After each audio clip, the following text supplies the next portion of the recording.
بسم اللہ الرحمن الرحیم۔ شروع اللہ تعالیٰ کے بابرکت نام سے جو بڑا مہربان اور نہایت رحم کرنے والا ہے۔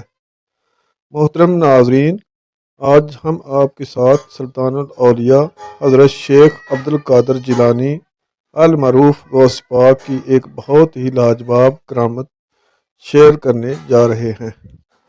ایک دفعہ کا ذکر ہے کہ دو آدمی آپس میں لڑ پڑے۔ ان میں ایک مسلمان اور دوسرا عیسائی تھا۔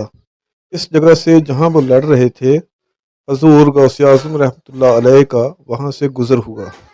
حضرت غوث اعظم رحمۃ اللہ علیہ نے جب ان لوگوں کو لڑتے ہوئے دیکھا تو آپ رحمۃ اللہ علیہ نے پوچھا، کیا بات ہے، آپ لوگ کیوں لڑ رہے ہیں؟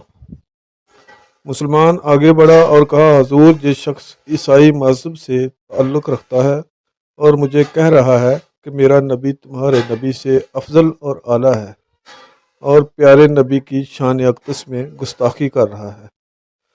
حضور، ہم حضرت عیسیٰ علیہ السلام کو بھی اللہ تعالیٰ کا نبی مانتے ہیں، اور تمام انبیاء کرام نے بھی ہمارے پیارے نبی صلی اللہ علیہ وسلم کی شان اقدس کو مانا ہے۔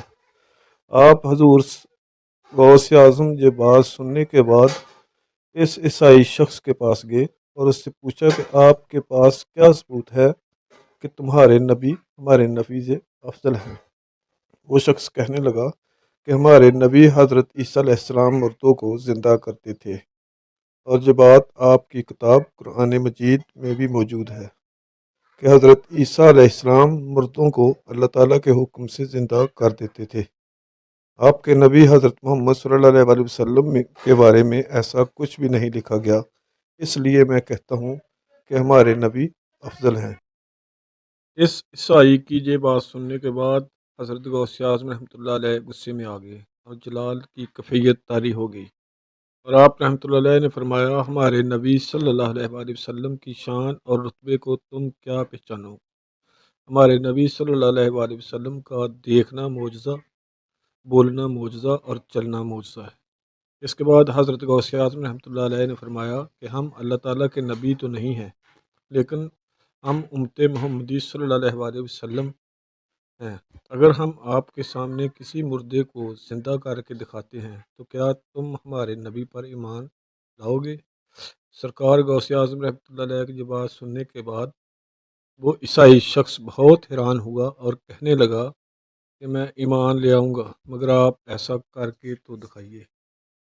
حضور غوث اعظم رحمۃ اللہ علیہ نے کہا، میرے ساتھ چلو۔ آپ رحمۃ اللہ علیہ اس شخص کو لے کر پرانے قبرستان پہنچے اور ایک قبر کے پاس کھڑے ہو کر اس شخص کو فرمایا کہ یہ ایک گانا گانے والے کی قبر ہے۔ یہ گانا گاتا تھا اور گانا گاتے ہوئے اس کا انتقال ہو گیا۔ جب وہ گانا گا رہا تھا اب اس کو موت آ گئی، کیا ہم اس کو زندہ کر کے دکھا دیں؟ تو وہ عیسائی حضرت غوث اعظم رحمۃ اللہ علیہ کو پھر حیرت سے دیکھنے لگا اور کہنے لگا، جی بالکل، اس کو زندہ کر کے دکھائیے۔ اس عیسائی شخص کے یہ کہنے کی دیر تھی کہ حضرت غوث اعظم رحمۃ اللہ علیہ نے حکم جاری کیا کہ اللہ تعالیٰ کے حکم سے اے مردے تو زندہ ہو جا۔ اچانک قبر پھٹی اور وہ شخص گانا گاتا ہوا قبر سے باہر آ گیا۔ اس مردے کو کھڑا ہوتا دیکھ کر عیسائی حیرت میں پڑ گیا، اور وہ عیسائی آپ رحمۃ اللہ علیہ کے قدموں میں گر گیا اور آپ رحمۃ اللہ علیہ سے معافی مانگنے لگا۔ وہ ایمان لے آیا اور اس نے اسلام بھی قبول کر لیا۔